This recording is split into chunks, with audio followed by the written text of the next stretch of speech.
It brings me to exactly Nadim introducing us in about 2015. And it's been about that long I've been bugging you to come speak, I think, in Toronto. So I'm super happy that it finally happened tonight. It is a great pleasure to introduce Marguerite. She's not only one of my favorite artists to work with and show with, also curate, but also a very good friend. So it's really nice to have her in Toronto, which, is this your first time to Canada? No, it's my second time. Second time? Yeah. Were you in Montreal before? No, Toronto. In Toronto, okay, yeah, nice. Yeah. So I think, first. Ago. Oh, right, first. Yeah. So it's with that I'm excited. I mean, the first time we met, I basically shared a room in exhibition where I made a little tiny book and she made a fire-breathing sculpture. And always was exciting since then to see what she'll do next.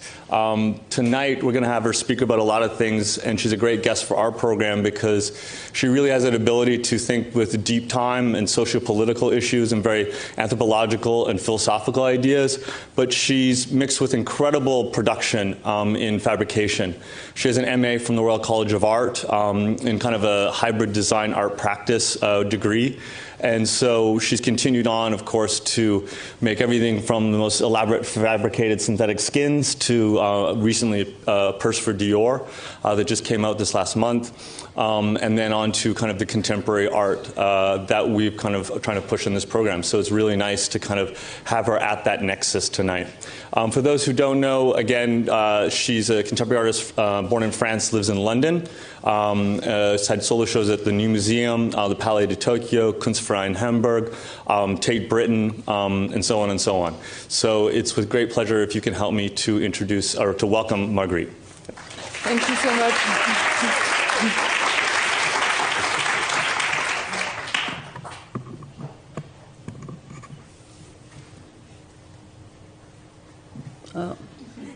What was that? Okay. Thank you so much for welcoming me. I'm really happy to be here. And it's true, it's been many years that Charles is asking me to come, and it's been really crazy since 4 or 5 years in my life, working on a lot of different exhibitions. So, yes, really happy to be here.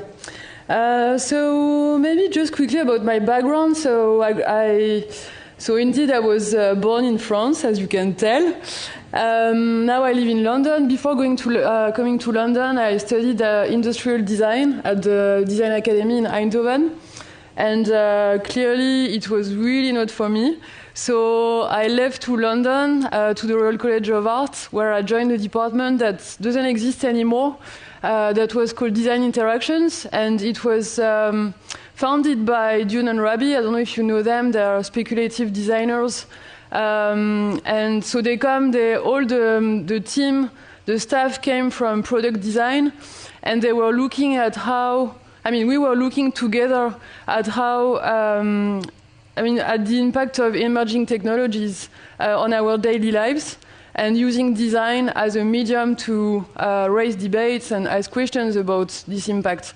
So that's where I come from, and then, so this was in 2011 when I graduated, and since then I've been working on different projects, but also moving. It took me a while to start to have my first shows in art venues, art museums. So I'm going to take you through 4 different projects. I've selected some specific projects that I think are quite good to explain what I'm doing.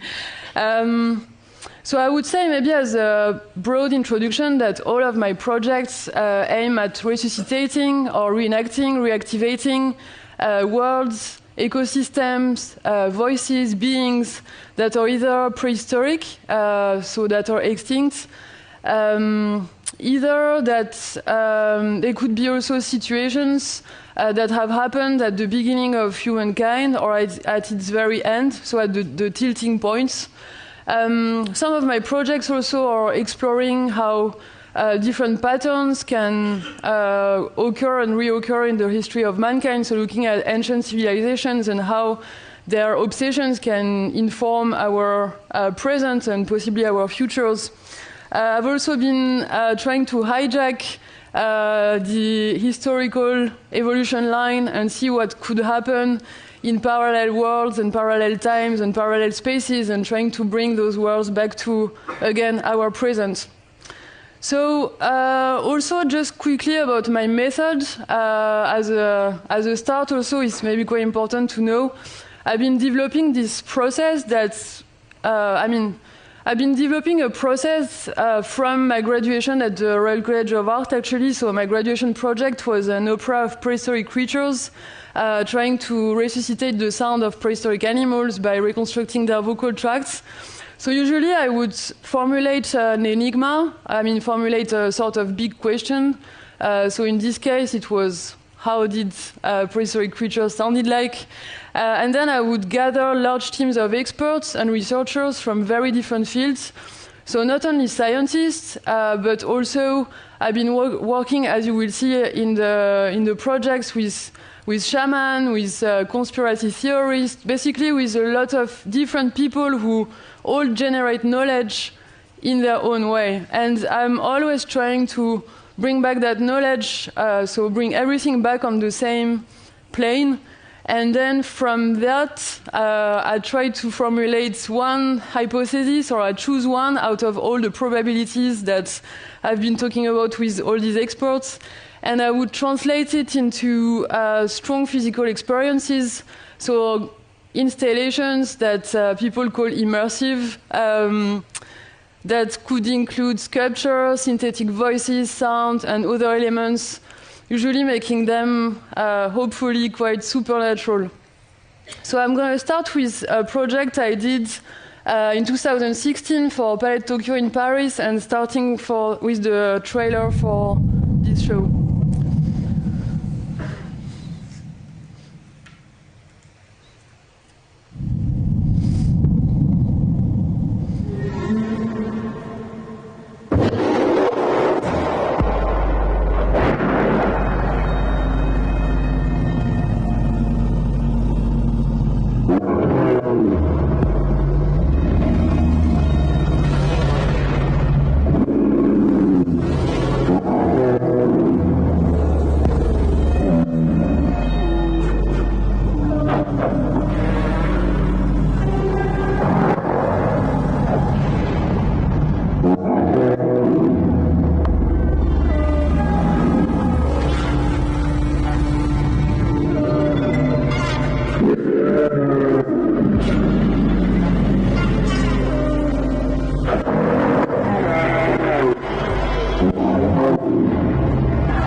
Okay, so FOXP2. FOXP2 is the name of a gene that is responsible for the vocal cords. So it's thought that around 100,000 years ago, this gene mutated. Some experts like Noam Chomsky called it a single chance mutation. So it means that this mutation could have never occurred, but it did. And because it did, our larynx went down. And because our larynx went down, we could start speaking, developing sophisticated language, and therefore of thought. So I thought that's completely mad to think that such a tiny event, macroscopic event, that also is completely random, had such enormous consequences on our civilization. So the first part of the project and of the show was happening in this dark corridor. And in this dark corridor, you could hear, I'm working a lot with sound. Unfortunately, I don't have so much time, so I can't play all the soundtracks, so I'm going to try to describe as best as I can some of them, like this one. So there was a voice walking around us, completely invisible, like an invisible presence, and it was the voice of the origin of humankind. So a synthetic voice that I have generated completely artificially, that was first imitating sounds of nature, and then as it went, it was starting to try to make sounds. You could hear her throat vibrating and finally making words. And at the end of the track, which is quite long, the voice was joining a choir of 108 billion voices, also all artificial. That's all the voices of all the humans who have ever lived on Earth since the beginning of mankind. In the second part of the show, so what I call the elephant showroom, so this elephant showroom, it started by asking another question, so to the same biologist I had been working with. I asked them, what if FOXP2 would have not mutated in humans? In which species could it have mutated? So I received loads of different answers, from bees to wolves to dogs to dolphins to flies, some more exciting than others, obviously. And one of them was elephants. Also, at the same time, I was talking to a lot of elephant researchers, and one of them told me a story of him experiencing what he thought was an elephant death ritual. So he was in the jungle, and he saw a dead elephant on the ground, and then for 3 days he witnessed her family taking care of its body. So on the first day, they were just walking around her, touching the body in silence, touching it with their trunk.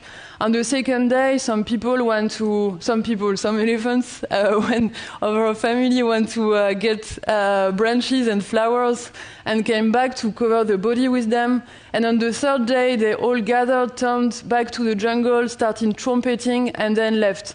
So he told me, you know, Margaret, I think what it was an elephant death ritual, and I think that elephants actually have already formed a very high consciousness of their own death, and that they have rituals that are much more sophisticated than we think. It's a bit weird to talk about it today, because now we're in 2020, and the research in animal consciousness has been going is much more developed. But back in 2015, 2016, it was not that. There were a few books that had been published, but it was quite groundbreaking, the research that especially this researcher was doing. So I was thinking, okay, how does that connect with the FOXP2 story? And I thought I would imagine that, okay, so in this storyline, when elephants and not humans are existing, what could be their FOXP2 event? So what is the tilting point? What is the beginning of their civilization? So I set up the death of a matriarch, which is this sculpture. So it's a matriarch that has been engineered to die. It's connected to a heart that is filled in with poisons, normally associated with euthanasia. And it's basically feeding it in a loop, so it's been engineered to die and die and die and die. And because this matriarch is dying, all of the elephants around her, so all of her family, is starting to develop different forms of consciousness or emotions or states of mind. So there is one fetus that is engineered to get born, an elephant that is engineered to be sad. So it's they all have artificial voices that bring them to life, as if their soul was coming from very far away, maybe from another time or another space. And so the sounds come from the sculpture, and then they're also fed with hormones. So, for example, this one is fed with hormones connected to sadness, and also with elephant tears that I got from an elephant matriarch in Thailand at the time. I think I mixed up some slides. Anyway, doesn't matter. There are 3 elephants that are starting to beatbox, maybe developing some kind of elephantesque form of language, etc., etc. So they're all lying on, as you saw, like a pink carpet. So the pink carpet is called Liquid Human. So it's, I mean, as the name indicates, a liquid human. So it's a sort of potion that I've created out of all the chemical components that are part of a human body. So from oxygen to carbon, nitrogen that I got as powders on eBay, and I mixed them up in the studio with my assistants at the time, and we used them as a dye to dye the carpet. And I'm telling you about this because the Liquid Human started to become also a conceptual framework for a lot of my my other projects. So the Liquid Human is there's an ambiguity on its nature because it could be like a sort of it could be at the end of humankind when we have got extinct and have fossilized and have become some kind of powder or liquid, or maybe, yeah, just fossilized bones reduced to powder, a landscape on which other species can then evolve. Or maybe it's before we even existed, when we were still what scientists call a primal soup, and let's say no developed form of life was existing at the time. So I wanted to show you this map, which here I have a more simple version of. So I've started to do this map actually just after FOXP2. I was trying to understand how all of my projects connect together, and I still use it as a tool to develop my new project. So the vertical axis is the axis of space, and the horizontal axis is the axis of time. So on the left, I mean, I don't think time is linear, but for the sake of this map, I had to, you know, decide that it was linear. And so on the left is in the deep past, so the historical past, before humans appeared on Earth. On the right is the historical future, maybe some form of promise of what is to come. At the bottom, deep in the ground, is inside the Earth crust, where we excavate, or I excavate evidence for the project. Maybe it's also hell in some civilizations. And up, high up is high in the sky, what some civilizations have called heaven, maybe what we could call the cloud today, the realm of immaterial beings, maybe the realm of voices that don't have bodies, of souls roaming around Earth. And what I noticed is that all my projects are a transition from one point on this map to another point. So, for example, the Opera of Prehistoric Creatures here, which was my graduation project, is thinking about these creatures that existed before we existed and bringing them back forward to the future, maybe using cloning technologies to be able to hear their sound again. I've done another project about the voice of Cleopatra that I'm going to talk about later. I resuscitated her as a voice, so she becomes, from the axis of time, almost the present. I mean, it's ancient history for us, but it's recent history when you compare to the history of the universe.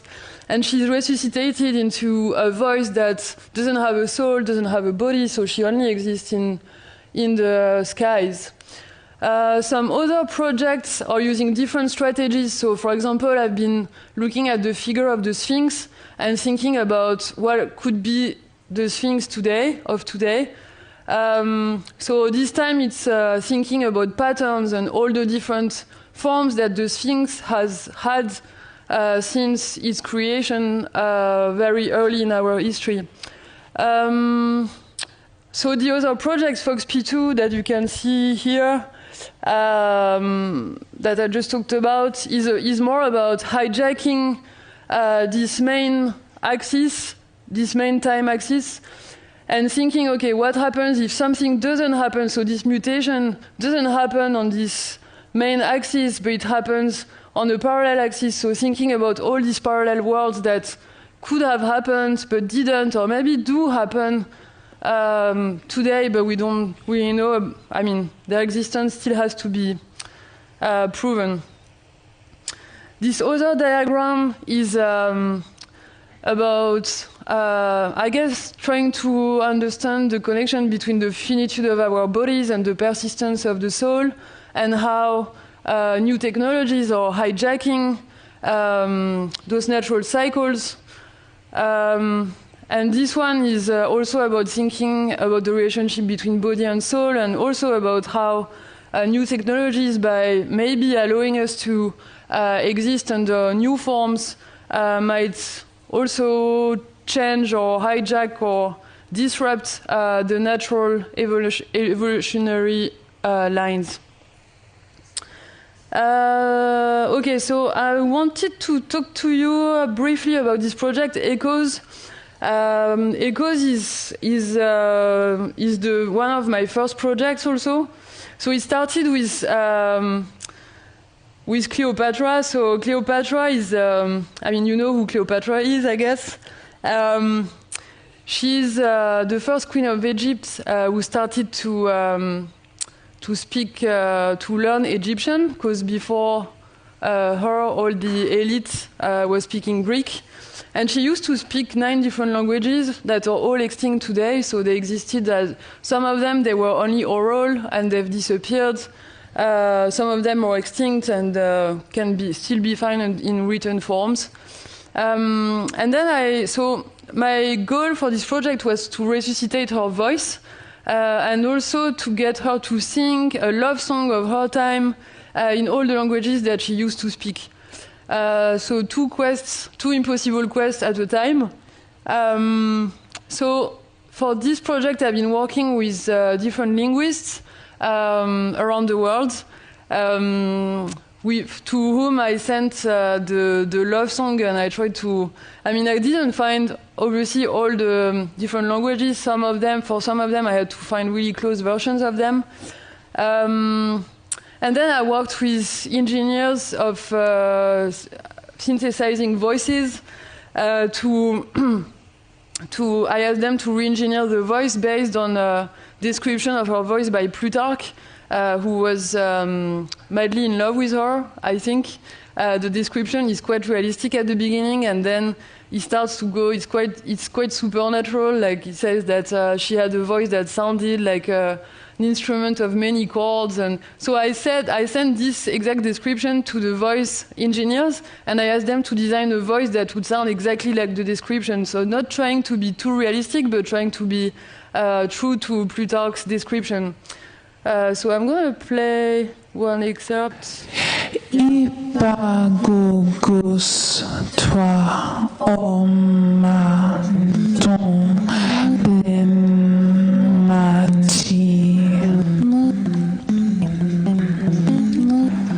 I am in Halnazada,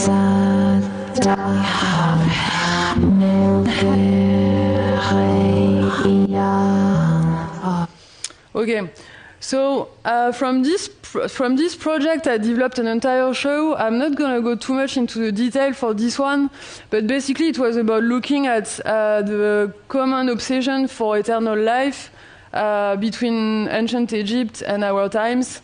And so I re-engineered ancient Egyptian gods to connect it to eternal life. I engineered them to become industrial animals who are producing an artificial elixir of life from natural substances that are in the various containers in the show.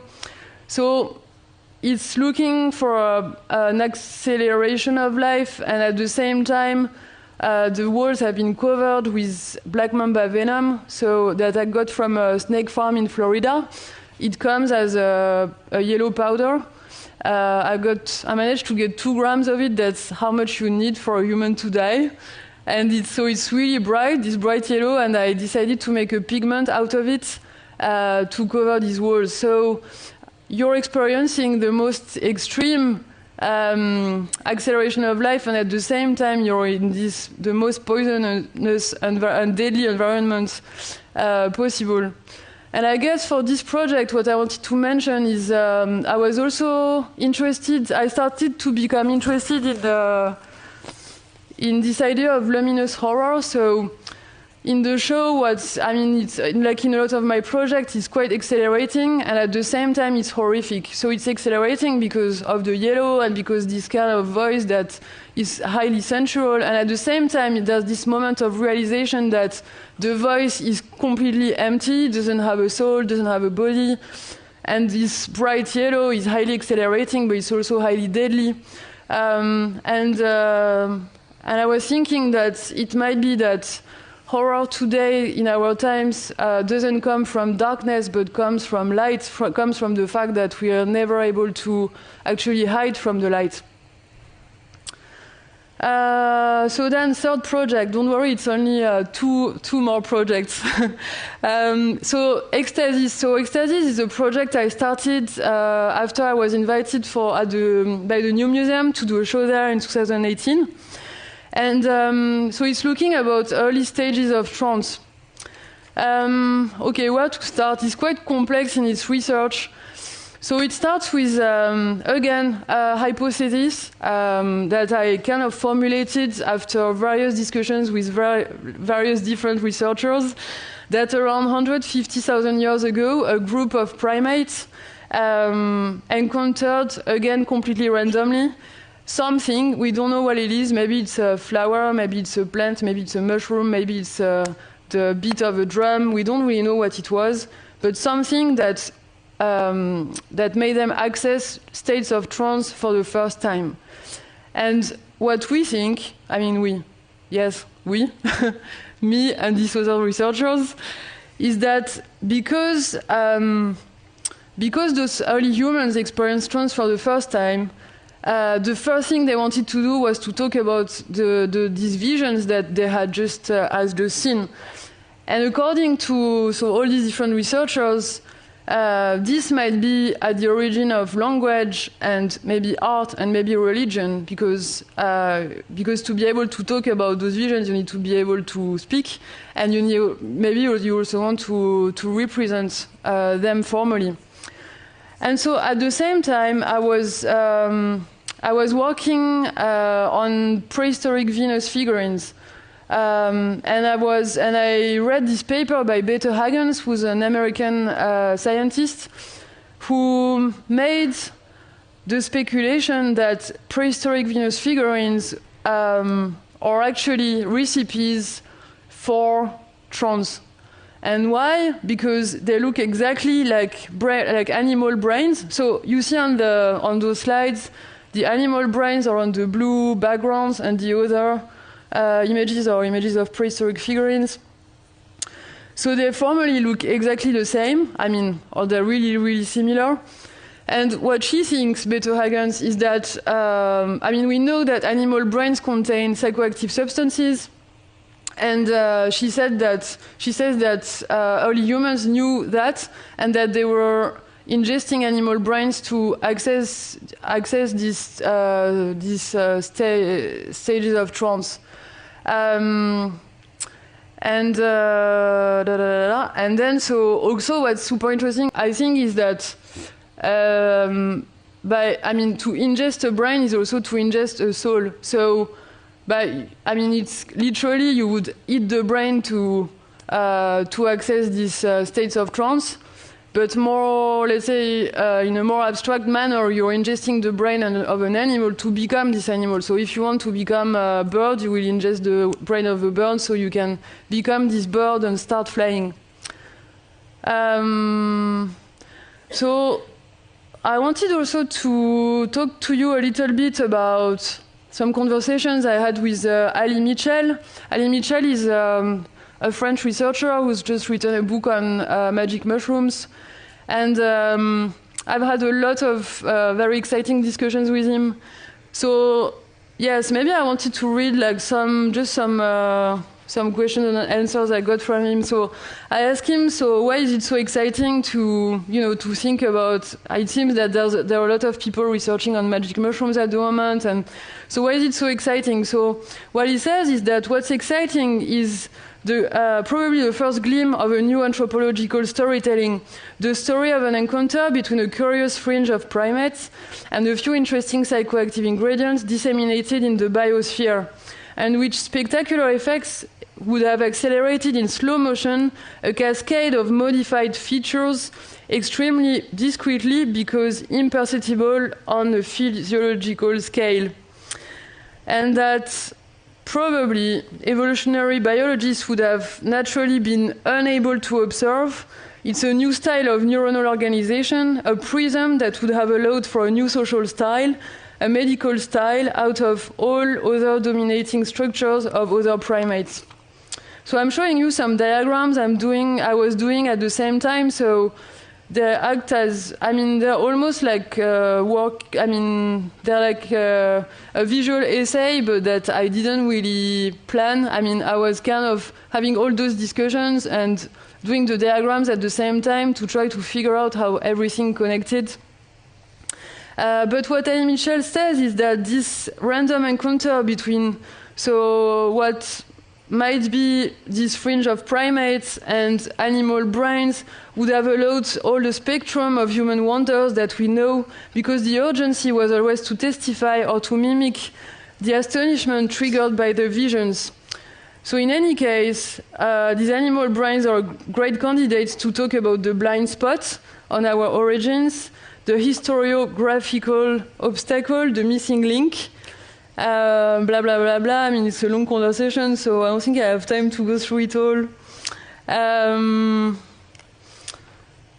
More diagrams. And so I wanted to show you also those ones, because they are part of kind of like a side research I was doing also. I went to the Lascaux caves in France, and there is an amazing theory that states that prehistoric caves were used for shamanic ceremonies, and that the wall paintings that we know might, how can I explain that? So basically it's thought that caves were considered a little bit like the underworld, so the world of spirit in the shamanic world. And so shaman would hold those ceremonies inside those caves, and they would call the spirits back to the cave, as if the spirits were coming from everywhere below the ground and coming really close to the walls and mark their print behind the wall. So the wall become like a skin between our world and the spiritual world. And what this shaman would have done then is just to paint what they could see from these prints from behind the wall. So the paintings might just be the prints of those animal spirits. Also interesting to see that cave looked, if you look at it from like a top view, also looks like a sort of dismantled brain. I've also had discussions with a shaman, and I've been working with her on trying to translate her visions into notations. So these are just a few examples of my research. And then, so back to the project. So I've been imagining this group of early women who are ingesting animal brains, and as they ingest those brains, they are women becoming animals, becoming animal brains, and maybe eventually becoming prehistoric, becoming Venuses, goddesses, Venus figurines, sculptures. They are all in states of mutations. They are made in different materials, all similar materials to what the original figurines were made of. And in the show, they start singing this monotonous sound that will trigger their state of trance.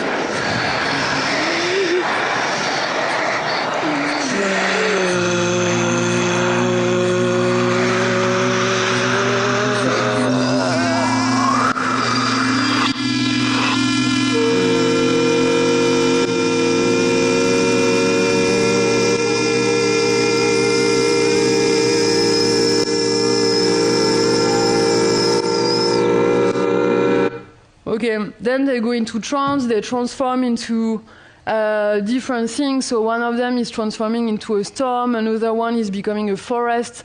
So for this project, I only worked with natural voices. So I worked in the studio. So before I had only worked with artificial voices. This time, for me, it was more about trying to test the limits of our bodily envelope and trying to see what happens when you push the body to its limits. So hearing the larynx, hearing all the things that can go wrong when you try to force it too much, and what would happen. So I asked all these girls to. So the youngest one was 7, the oldest one was in her 80s, and I asked them to almost. We were doing breathing exercises, trying to almost get into this kind of states and trying to become all those things. So I guess it's also thinking about where to go next. So it seems that the planet is on fire, and that we've been looking for a place to go that we still haven't found. Maybe long time ago we thought we might escape to space, maybe to Mars, to another planet. It doesn't seem that it's going to happen, or at least soon. It might be that the mind is this future paradise, and that's what, again, coming back to Ali Mitchell, what he told me that maybe this interest in early stages of trance comes from a certain nostalgia. Maybe this fantasy you're talking about, a lost paradise for a future exile.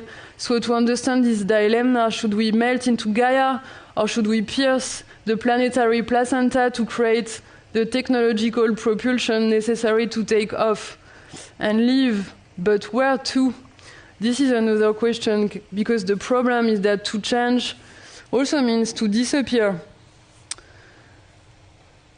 So last project I want to talk to you about is a project called MIST that I worked on last year in 2019, that I've been showing in my gallery, Clearing in Brussels, and then at Centre Pompidou in Paris. So this time it's about looking at the present and maybe possible future. So again, a diagram to start. So the project starts with a book I've read that you must know by Joseph Campbell, who's a comparative mythologist who I deeply love. I mean, his work, not him. And so he said that at the origin of humankind, the first realization that happens is the realization of our own death. So because we became conscious of our own death, the first impulsion that resulted from that is the impulsion to transcend it. And this, he believes, and I believe, or what triggered everything else. The quest for eternal life seems to be the recurring pattern in all civilization around Earth. It's and over time. It has taken many different forms, but it's always coming back. So according to him, this is the beginning of the origin of myth and of religion. And so I was reading this book. At the same time, I was looking at the news and looking at all these plastic waste and at sea, and looking at all these animals that are getting extinct. And I was thinking, maybe because extinction is happening on a much higher scale, at a much higher rate than before, maybe animals are also experiencing death more and more intensively, and as individuals, but also as species. And maybe that's triggering in them the same thing as happened to us at our beginnings, is the beginning of spirituality. So on this map, I mean, so basically I imagine in the project that the water have risen and that the air has become highly toxic. So it's like, in a way, it's a reenactment of the Great Floods for today. So on this diagram, the lines, it shows the death line, so the line of death, and how it's moving up and up and up and up and up. And at some point when there's nowhere else to go, some species die and some others open up to the sky, look for answers, and develop some forms of spiritual rituals. So in the show at Clearing, there was a series of what I call waste, so respiratory tracts that have been reduced to plastic waste on the shore. There was a scene happening under the sea. So what I called a sort of fish ballet. So a group of fishes is trying to resuscitate one of their dead. So they have lungs that are being activated with air pumps, and they're all synchronized and choreographed into this sort of dance ritual for their dead. One body is emerging from the ground. So this is happening at water level. So there are these bodies that look almost like icebergs that are emerging from the ground. This one is called the dead. It's maybe dying and opening up to the sky, again maybe trying to elevate itself. Behind him there's a piece called the prayer.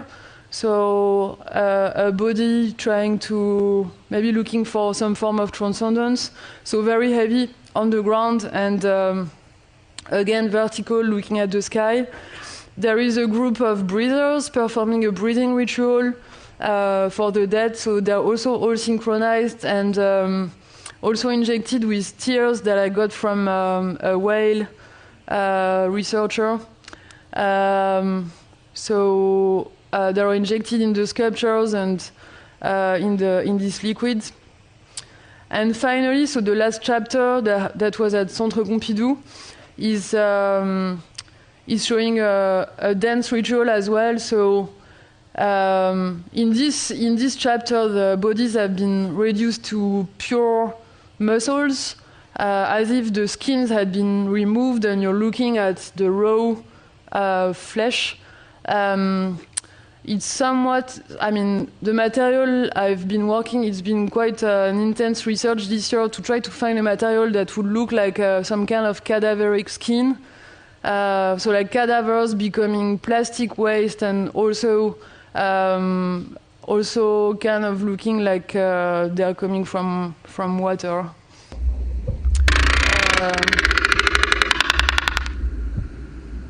And then there is this piece that's walking around, that's kind of diving, like swimming around in the walls, so it's completely invisible. It's a marine mammal that's talking about the Great Flood. So also it's also a synthetic voice. So you can hear it kind of lamenting and singing, and at some point it becomes this kind of industrial, robotic kind of voice, and it's again like in constant mutation, a little bit like the sculptures that are on the show. And that's it for today. Thank you so much.